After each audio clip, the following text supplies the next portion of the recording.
Good evening, ladies and gentlemen. সম্প্রতি মার্কিন পররাষ্ট্র বা সহকারী পররাষ্ট্রমন্ত্রীর ভারত সফরকালে উনি একটা বক্তব্য দিয়েছেন, যা নিয়ে সারা পৃথিবীতে তোলপাড় সৃষ্টি হয়েছিল এবং খোদ ভারতের ভিতরে এটা নিয়ে মারাত্মক ধরনের আলোচনা সমালোচনা জন্ম হয়েছিল। সেটা হোয়াট ইজ দ্যাট? এটা হচ্ছে যে he laid out the way the American government wants to see India. এটি এক ধরনের ভারতের মাটিতে বসে ভারতকে তারা কিভাবে দেখতে চান, মার্কিন গভর্নমেন্ট বা যুক্তরাষ্ট্র বা ইউএস গভর্নমেন্টের পলিসি কি ভারতের প্রতি, কিভাবে ভারতকে তারা চান, সেটা নজিরবিহীনভাবে ভারতের মাটিতে বসে উনি বলেছিলেন। এবং এটা নিয়ে তোলপাড় সৃষ্টি হয়েছে, অনেক আলোচনা হয়েছে এবং আমি ব্যক্তিগতভাবে এটা নিয়ে আলোচনা করেছি আমি আমার ইউটিউব লাইভে, সেটা রাইট। এবং এই ভিডিওটা আমি আপনাদেরকে দেখাবো। সেখানে উনি সুস্পষ্টভাবে উনি বলেছিলেন যে মার্কিন যুক্তরাষ্ট্রকে ব্যবহার করে ভারতের অর্থনৈতিক পরাশক্তি হিসাবে আবির্ভূত বা প্রতিষ্ঠা হওয়ার দিন শেষ।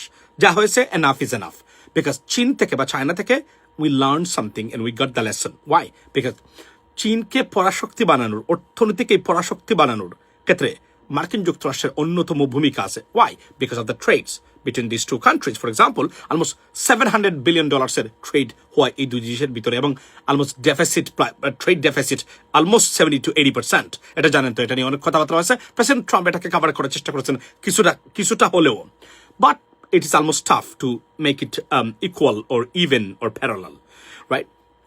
বক্তব্যটা আমি আপনাকে বলি। এবং এটা কেন উনি সরাসরি বলেছেন যে আমরা ভারতকে পরাশক্তি হিসেবে দেখতে চাই না, কেননা এটা আমাদের মার্কিন যুক্তরাষ্ট্রের ওয়ার্ল্ডের পজিশনের জন্য খারাপ। ওয়াই?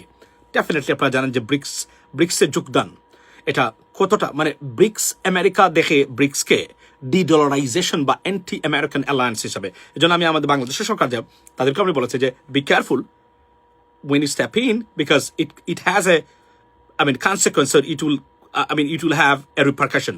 So এটার জন্য আপনারা খুবই গুরুত্ব বুঝে শুনে পা ফেলতে হবে, কেননা এই জায়গাতে। সো এবং আমি বলেছিলাম যে এর মানে হলো এটা নিয়ে সারা পৃথিবীতে আলোচনা হয়েছে যে আমেরিকা ভারত থেকে মোটামুটি সরেই গেছে, এটা বলা যায়। অর্থাৎ মার্কিন যুক্তরাষ্ট্রকে ব্যবহার করে বাংলাদেশকে যেভাবে বা পাকিস্তানকে বা অন্যান্য যেভাবে কন্ট্রোল করা বা ডিস্টার্ব করার চেষ্টা করেছে ভারত, দোজ ডেজ আর ওভার। এবং এটা প্রতিষ্ঠিত, আপনারা জানেন। এটা আমরা এখন মোটামুটি আমাদের সাথে ইন্ডিভিজুয়ালি যে বাণিজ্য চুক্তি বা ট্রেড ডিল হয়েছে, সব থেকে আপনারা সেটা বুঝেছেন এবং আমরা এটা শেখ হাসিনার পতনের মধ্য দিয়ে সেটা প্রতিষ্ঠা হয়েছে। এবং আমি বলছিলাম তাহলে ভারত কি আমেরিকা ছাড়া চলতে পারবে?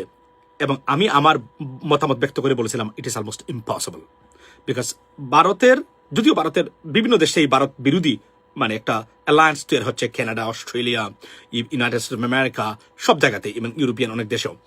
আমি বলছিলাম যে ভারত কি ছেড়ে দিবে এভাবে? না, আমি বলছিলাম যে ভারত ডেসপারেটলি চেষ্টা করবে আমেরিকাকে তাদের কন্ট্রোলে আনার জন্য যে কোনোভাবে হোক। এক্ষেত্রে পাকিস্তান ইজ ওভার। চীন, কেননা চীন নীতির কারণে ভারতের যে ফ্যাসিলিটিস পেত মার্কিন যুক্তরাষ্ট্র থেকে, প্রেসিডেন্ট বিল ক্লিন্টনের সময় থেকে যেটা করা হয়েছিল, this policy is over. It doesn't work anymore. Particular President Trump, he dismantled this entire process or project, right?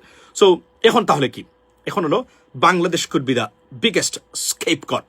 অর্থাৎ বাংলাদেশ হতে পারে এখানে তাদের জন্য সবচেয়ে বড় fertile land to use Bangladesh's lots of activities, এবং এটা প্রতিষ্ঠা করা যে ভারতের এই জায়গাতে এটা ট্যাকল করতে গেলে ভারতের এই জায়গাতে আমেরিকান সাপোর্ট এবং